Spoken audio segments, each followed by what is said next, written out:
नमस्कार। बहुत ज़ोर शोर से हमारे यहाँ वैक्सीनेशन का काम शुरू हुआ है।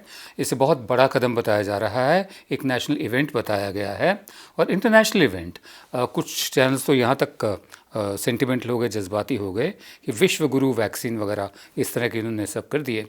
अब वैक्सीन जो लग रही हैं, हम सब जानते हैं कि एक तो सीरम इंस्टीट्यूट ऑफ इंडिया की है, हाँ, दूसरी है भारत बायोटेक की। भारत बायोटेक की जो वैक्सीन है उसको लेकर कुछ सवाल उठे थे पहले। आज कल भारत बायोटेक ने अपने आप से ही एक जानकारी जारी की है कि किन किन लोगों को ये वैक्सीन नहीं लेनी चाहिए, उनकी बनाई वैक्सीन नहीं लेनी चाहिए। उनके मुताबिक उनका कहना है कि उन्हें ये इजाज़त मिली है रिस्ट्रिक्टेड यूज़ ऑफ कोवैक्सीन। उनकी जो वैक्सीन है उसके इस्तेमाल की एक सीमित इस्तेमाल की, लिमिटेड यूज़, यानी कि सरेआम सब जनता को लगा दो। उन्हें इजाज़त मिली है एक सीमित इस्तेमाल की, इसको लगाने की, वो भी under clinical trial mode. Clinical trial जो होते हैं, जो देखा जाता है कि ये दवा कितनी कामयाब है, कितनी कारगर है, इसके साइड इफ़ेक्ट्स कितने हैं, जो ट्रायल्स होते हैं। तो अभी जो भारत बायोटेक की जो वैक्सीन लग रही है, उनका कहना है कि ये रिस्ट्रिक्टेड मोड के लिए उनको इजाज़त मिली है और सिर्फ क्लिनिकल ट्रायल के लिए मिली है। तो ऐसे में उन्होंने कहा है कि ये जिम्मेदारी जो है उस शख्स की है जो वैक्सीन लगा रहा है, जो इंजेक्शन लगा रहा है, या उस मेडिकल जो ऑफिसर है या डॉक्टर है, ये उसकी है कि वो समझाए जो वैक्सीन ले रहा है उन तमाम बूथ्स पर जो इसके लिए बनाए गए हैं, उनको बताए कि क्या क्या किन किन हालात में ये वाली वैक्सीन, खासकर भारत बायोटेक की वैक्सीन नहीं लेनी है। ये भारत बायोटेक का ही कहना है। उनका कहना है एक तो उन्होंने ये भी कहा है कि आप खुद ही बता दीजिए जो आपको वैक्सीन लगा रहा है। What should you mention to your vaccination provider before you get the vaccine, कोविड-19 वैक्सीन। आपको क्या क्या बताना चाहिए उस शख्स को जो आपको वैक्सीन लगा रहा है, टीका लगा रहा है, हाँ, उसकी लिस्ट बताई है। और दूसरी बात, क्या आप लगातार किसी दवाई ले रहे हैं, आपको कोई बीमारी है क्या? अगर है तो कितनी तक, कब से है ये बीमारी और किस चीज़ की बीमारी है आपको, ये भी आपको बताना है। अगर आपको इनमें से कुछ भी बीमारी है या कोई भी ऐसी कंडीशंस हैं तो ये सलाह दी जाती है आपको कि ये टीका मत लगवाएं। कौन कौन लोग हैं जो टीका ना लगवाएं? पहली बात, जिसको कोई एलर्जीज़ हो, हैव यू एनी एलर्जीज़। अब एलर्जी तरह तरह की हो सकती हैं। एस्थमा भी एलर्जी है एक तरह की, पोलन जो होता है फूल का, वो भी एलर्जी होती है। स्किन की, चमड़े की एलर्जी हो सकती है, चमड़ी की, उसकी एलर्जी हो सकती है। कुछ खाने से कुछ लोगों को एलर्जी हो जाती है, किसी दवा से एलर्जी हो सकती है। तो अगर आपको कब कोई एलर्जीज़ हैं, अगर हैं, तो ये इंजेक्शन भारत बायोटेक का मत लीजिए। ये भारत बायोटेक का ही कहना है। अगर आपको बुखार है उस वक्त, टीका लेते वक्त, तो आप बिल्कुल मत लीजिए ये वैक्सीन। वैसे तो कोई भी वैक्सीन नहीं, क्योंकि उस वक्त सारा जो इम्यून सिस्टम होता है, जिस्म की जो अपनी लड़ने की ताकत होती है, वो कमज़ोर हो जाती है। तो अगर बुखार है तब भी ये वैक्सीन मत लीजिए। अगर कोई ब्लीडिंग डिसऑर्डर है, खून को लेकर, खून बहने को लेकर कोई शिकायतें हैं आपको, अब खून अंदर भी बह सकता है, ब्लड थिनर जो लेते हैं उनको भी दिक्कत हो सकती है। मतलब जो खून को लेकर अगर डिसऑर्डर हैं कोई, बहते हुए खून को, तब भी मत लीजिए आप। और आर यू इम्यूनो कॉम्प्रोमाइज्ड और are you on a medicine that affects your immune system. क्या आपकी जो प्रतिरोधक क्षमता है, शारीरिक प्रतिरोधक क्षमता, यानी आपके जिस्म के लड़ने की कुव्वत जो है किसी भी बीमारी से, क्या वो कॉम्प्रोमाइज़्ड है, क्या वो कम है? और क्या वो आपके इम्यून सिस्टम को, जो जिस्मानी ताकत होती है, जिस्मानी क्षमता होती है प्रतिरोध करने की, लड़ने की बीमारी से, क्या वो कॉम्प्रोमाइज़्ड है? तब मत लीजिए, बिल्कुल मत लीजिए। अगर आप प्रेग्नेंट हैं, आपके यहाँ बच्चा होने वाला है, तब भारत बायोटेक की वैक्सीन मत लीजिए। ये वैक्सीन बिल्कुल मत लीजिए। ये भारत बायोटेक का कहना है कि अगर आप प्रेग्नेंट हैं, वो तो मैंने बोल दिया, और अगर आप अपना दूध बच्चे को पिला रही हैं, ब्रेस्ट फीडिंग कर रही हैं, तब भी आप मत लीजिए वैक्सीन। और ये वैक्सीन तब भी मत लीजिए जब अगर आपने कोविड की कोई और वैक्सीन ले रखी हो। अब सवाल ये उठता है कि ये सारे जितने भी शर्तें हैं ये अब लागू हुई हैं, अब जाहिर सामने आई है एडवाइजरी। जितने लोगों को वैक्सीन लग चुकी है, क्या उनको मालूम था? ये सवाल उठता है। क्या उनको मालूम था कि उन्हें लगवानी या नहीं लगवानी? क्या उनको एक्सप्लेन किया गया था? कितने लोग हैं जिन्होंने भारत बायोटेक की वैक्सीन ले ली है? बहुत बड़ी तादाद में टीकाकरण चल रहा है। और दूसरे, क्या हम ये माने कि इजाज़त जो मिली है, जैसे कि भारत बायोटेक का कहना है, CDSCO has authorised the restricted use of Covaxin. एक सीमित इस्तेमाल की इजाज़त मिली है, वो भी अंडर क्लिनिकल ट्रायल मोड, वो भी क्लिनिकल ट्रायल जो होता है उसकी कैटेगरी में मिली है। यानी क्या ये क्लिनिकल ट्रायल्स चल रहे हैं बहुत बड़े पैमाने पर, जो पहले हो जाने चाहिए थे और फिर एफिकेसी आ जानी चाहिए थी कि कितनी कामयाब है और फिर परमिशन मिलनी चाहिए थी। इतना तय है कि भारत बायोटेक खुद कह रहा है कि ये रिस्ट्रिक्टेड यूज़ के लिए इसको इजाज़त मिली है। दूसरे ये भी कह रहा है कि ये क्लिनिकल ट्रायल्स हैं। तीसरे, इन तमाम लोगों को वैक्सीन नहीं लेनी चाहिए। अब फैसला आपको करना है, अब बहुत ही गंभीर फैसला होता है। भारत बायोटेक ने अपना फ़र्ज़ पूरा कर दिया है, काश यही फ़र्ज़ वैक्सीन के आने से पहले ये बता दिया होता।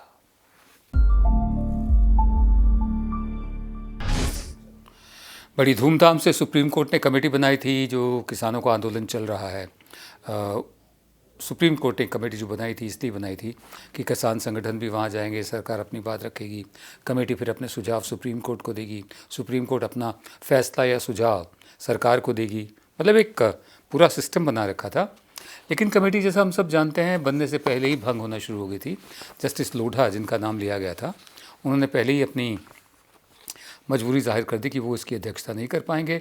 4 सदस्यों की कमेटी के एक सदस्य भूपेंद्र सिंह मान, वो कमेटी शुरू होने से पहले ही रिक्यूज़ कर गए। उन्होंने अपने आप को वापस ले लिया कमेटी से कि मैं इसका सदस्य नहीं बनूंगा। आज पहली मीटिंग थी, 3 सदस्यों की मीटिंग थी पूसा में, पूसा इंस्टीट्यूट जो है वहाँ पर मीटिंग थी। तो उस पर उसको लेकर जो अशोक अनिल घनवत, उन्होंने कहा, ये शेतकारी संगठन के अध्यक्ष हैं। शेतकारी संगठन शरद जोशी ने शुरू किया था 80 के दशक में। 80 के दशक में ये शुरू हुआ था और पुणे से शुरू हुआ था। बहुत बड़ी तादाद में लोग तब इनसे जुड़े थे और बहुत बड़ा किसान आंदोलन हुआ था उसके बाद। तब मौजूदा जो किसान लीडर हैं पश्चिमी उत्तर प्रदेश से, राकेश टिकैत, इनके पिता महेंद्र सिंह टिकैत और शेतकारी संगठन, इन्होंने हाथ भी मिलाया था। और शामली में मैं गया था महेंद्र सिंह टिकैत से मिलने के लिए, सन 87 की बात है ये। और उसके बाद हरियाणा में मीटिंग हुई थी शेतकारी संगठन और इनकी, तो दोनों इकट्ठे भी आ रहे थे। बहरहाल अनिल घनवत ने कहा है, ये शेतकारी संगठन के मौजूदा अध्यक्ष हैं, physical meeting will be held with those organisations who want to meet us in person, video conferencing will be held with those who can not come to us. आमने सामने की जो बैठक होगी उन लोगों के साथ होगी, उन संगठनों के साथ जो हमसे मिलना चाहते हैं आमने सामने, और वीडियो कॉन्फ्रेंसिंग के ज़रिए उन संगठनों के साथ मीटिंग होगी जो यहाँ नहीं आ सकते हैं। संकेत साफ है कि बाहर से, बहुत दूर दूर से भी लोग, जो संगठन हैं, कैसे हैं हम नहीं जानते, देखना होगा कौन कौन से संगठन हैं, उनको भी लाया जाएगा, ताकि एक पूरा नैरेटिव बन रहा है कि ये सिर्फ पंजाब हरियाणा वगैरह का आंदोलन है और किसी का नहीं है, उसको और बल मिल सके। बहरहाल उसके बाद वो कहते हैं कि अगर सरकार भी आती है हमारे पास तो हम उसका भी स्वागत करेंगे, हम सरकार को भी सुनेंगे। सबसे बड़ी चुनौती ये है कि जो किसान आंदोलन कर रहे हैं उनको किसी तरह से कन्विंस करके ये मनाना कि वो भी आएँ और हमारे साथ बातचीत करें। अब देखना ये बाकी है कि कल किसानों की और सरकार की मीटिंग फिर से है। मेरे ख्याल 11वें दौर की मीटिंग है या 12वें दौर की मीटिंग है। कल फिर से मीटिंग है, परसों इन लोगों की मीटिंग है, इस कमेटी की मीटिंग है।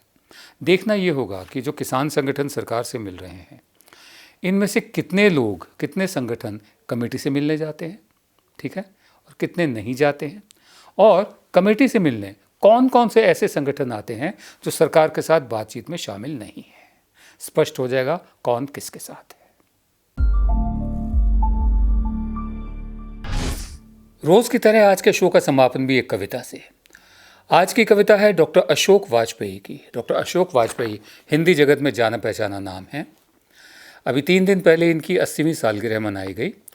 इनकी कविता का शीर्षक है कोई नहीं जानता कितने दिन और बचे हैं। कोई नहीं जानता कितने दिन और बचे हैं। ये उन तमाम लोगों के लिए है जो मजलूम भी हैं, जो अपने हक की लड़ाई भी लड़ रहे हैं, वो सत्ता के अहंकार में जो एकदम अंधे हो गए हैं, सबके लिए है। जितने भी, जो भी शख्स यहाँ पर आया इस दुनिया में, इस धरती पर, ये उस पर लागू होता है। कोई नहीं जानता कितने दिन और बचे हैं। मैं कविता शुरू करता हूँ। कोई नहीं जानता कि कितने दिन और बचे हैं। कोई नहीं जानता कि कितने दिन और बचे हैं। चोंच में दाने दबाए अपने घोंसले की ओर उड़ती चिड़िया कब सुस्ताने बैठ जाएगी। बिजली के एक तार पर और आह्लाद से झूल कर छू लेगी दूसरा तार भी। कोई नहीं जानता। वनखंडी में आहिस्ता आहिस्ता एक पगडंडी पार करता कीड़ा आ जाएगा, सूखी लकड़ियां बीनती बुढ़िया की फटी चप्पल के तले। वनखंडी में आहिस्ता आहिस्ता एक पगडंडी पार करता कीड़ा आ जाएगा, सूखी लकड़ियां बीनती बुढ़िया की फटी चप्पल तले।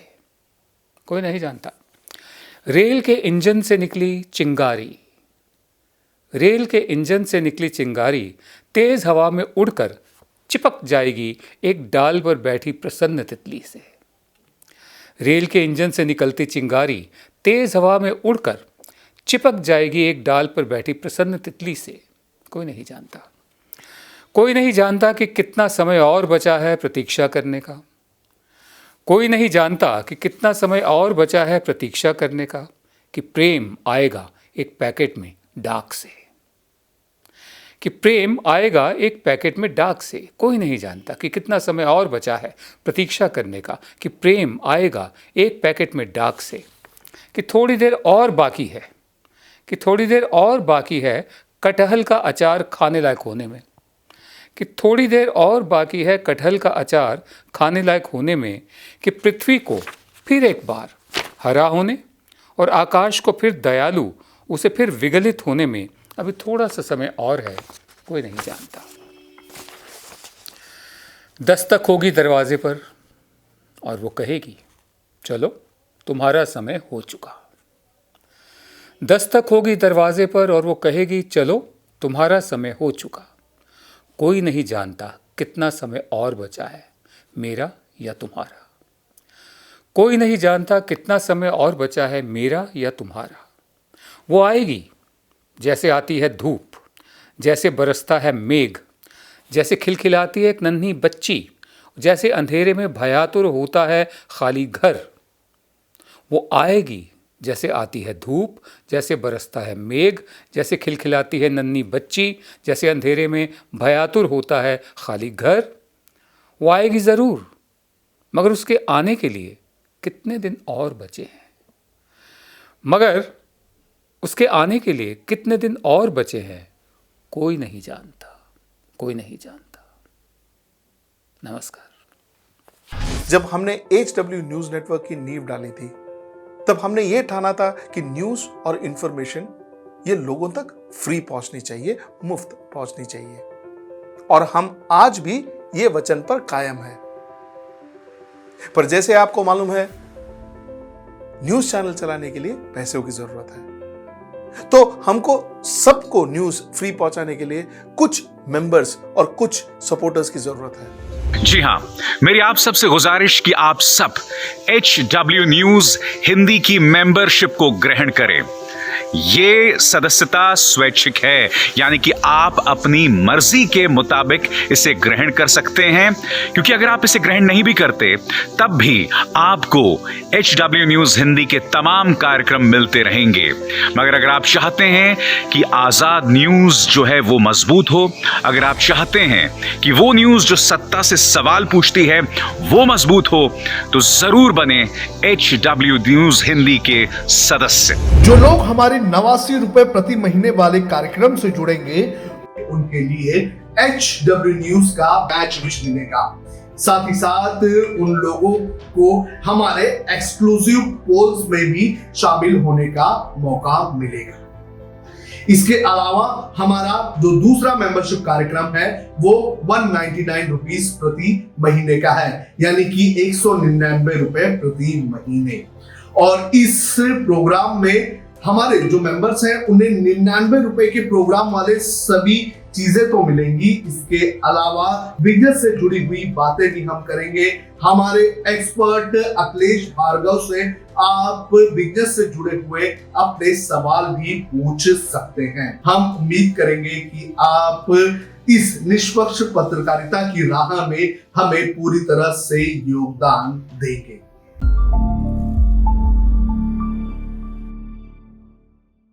अब खबरें पाइए सबसे पहले हमारे मोबाइल न्यूज एप्लीकेशन पर। एंड्रॉइड या iOS प्लेटफॉर्म पर जाइए, HW न्यूज नेटवर्क को सर्च कीजिए, डाउनलोड कीजिए और अपनी सुविधानुसार भाषा का चयन कीजिए। खबरों की भीड़ में अपने काम की खबर पाते रहिए।